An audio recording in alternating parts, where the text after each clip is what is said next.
Good afternoon. So I'm sitting at the computer and so there's a big glare, but I really like using the microphone inside the house. I'm still figuring it out and figuring out this, handle thing. But today I am getting my order hammered out for seeds.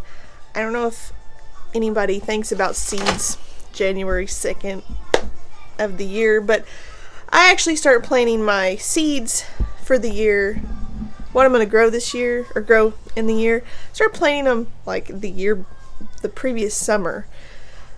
But I was just going to take a minute and show you guys my little bit of a process that I do to order seeds, or what I do to decide what I'm going to order. Alright, so computer desk is always a mess like this. But underneath it, I have these bins, and it's kind of hard to see because the light in here is not great. But this one is dedicated for seed catalogs. And usually it has, which I'll have to go get it, my seed notebook, or my planting notebook. But I'm just going to use Baker Creek's big book for now to show you guys what I'm ordering, because most of it will come out of Baker Creek, not because for any real reason other than they have everything in one spot that I pretty much need. Okay, so this is my seed notebook, and what I do is I go through my previous year's stuff. I write down information as much as I can, what I gather, what I learn, because I research everything. So this is what all the seeds I have on hand currently.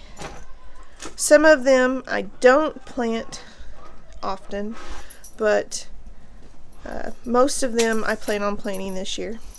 Plus I'm adding to my garden beds, so I'll have room for a lot of neat stuff. The check mark next to the names means I do have enough for another planting. Like yellow pear was a free one from Baker Creek, and I said half on it. So I probably only have about half of the seeds that, or half of a package of seeds. Same thing with blue creamberries, which was a favorite. Micro Tom, there was only 10, I think, 10 or 14. I think there's 14, if I'm not mistaken, in the bag, or in the package. So I wrote a quarter on it because I have a quarter of a package left. Same thing like poblano peppers. This is just how I do it. I thought it might help somebody out to get to see it. Also in this same notebook is my notes. So, I did astronomy domine corn, and I put what it tasted like. I was not excited about it. I also write, like, this was a tidbit. I bought a bushel of corn, and so 15 large ears make 17 half-pint jars. I have like kohlrabi notes, Amish snap peas, soybeans, which these I haven't planted. Soybeans I have not. Garlic, which I did plant, and I wrote all the information I found out.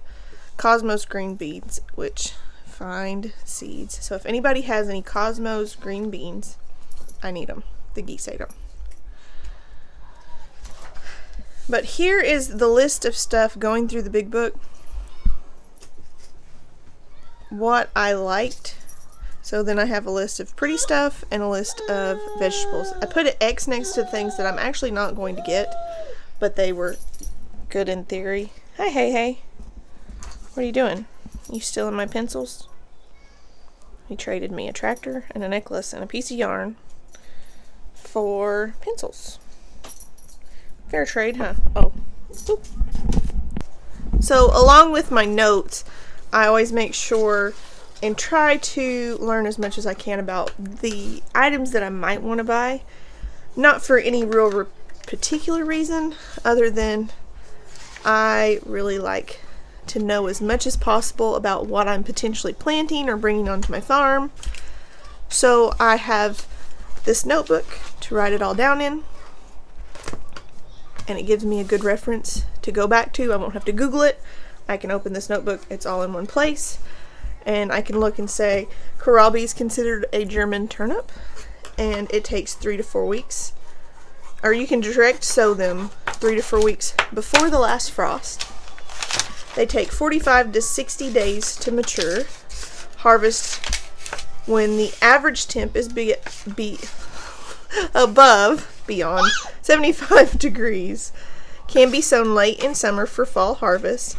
Leaves taste like kale, collards, cabbage, for example. They're milder, slightly sweet flavored, and more flavor when they're small leaves versus large leaves. It's just little tidbits of information that I found useful, so I wrote it down. Like the Toya soybeans, early maturing edamame, bush plant, slightly furry pods, average 3 seeds per pod, easy to grow, slow maturing, slow growing, and then 2 inches apart, 1 inch depth. The seeds I got from the free heirloom seeds, they had very minimal information because they're trying to make it as efficient as possible. I understand, and that's why I started writing a lot of this stuff down, was so I had this as a source right here. So it might be something informational that you guys might actually get some use out of if I shared what I do in my process with you. Also, a tip that a lot of people probably wouldn't think about is a map of your garden. So I drew this out. I went ahead and made this bed hard, like this is a definite plan right here. And I have some erasable pens, and I write on it what I'm growing where. I'm also building beds up here, which this is against the house, so things that would go here would be like okra or corn, heat-loving stuff, and I had them planted here and here. My peppers did really wonderful right here. I always do the hottest, the closest to the house, just personal preference. But right now I have garlic in this bed and this tub, and I have the plans for the shed in the middle. I think I'm going to move the shed over here, which is the northeast corner of my garden, and it gets the least amount of sun. So then I'll have okra. I'll have, beds right here. It's another little tip that actually, it comes in handy because it's a hard to look at. It's a hard plan, a hard map. And you can look and say, oh, well, I planted this here, and it didn't do good. Why don't I plant it somewhere else? I also have this still in my notebook right here. So if I needed to make a copy, I have it. I just went in on the computer and made the boxes a lot more visible. I know it's a lot of information to get at one time, but it's really not, and it's really simple, and it just, having it all wrote down and having it directly in front of you, it makes a big difference. You would not think that, but it really does. It gives me the ability to have everything in one spot. I don't have to look it up 30 times, and I retain it better if I have a place that's saying, oh, it is on this page in my notebook. I just thought I'd share my tips with you guys. Seeing how we're starting 2021 off great already. Just thought I'd go ahead and give you guys my garden planning tips to help you plan your garden. Thank you for watching and supporting our channel. We really appreciate it. Matt is outside he's putting some hay out, and Wyatt's helping. They got to go rabbit hunting today. That was pretty awesome. But me and Hay's in here. We're going to go ahead and get our Baker Creek order put in. Thank you for watching and supporting us. We really appreciate it. We'll see you soon. God bless.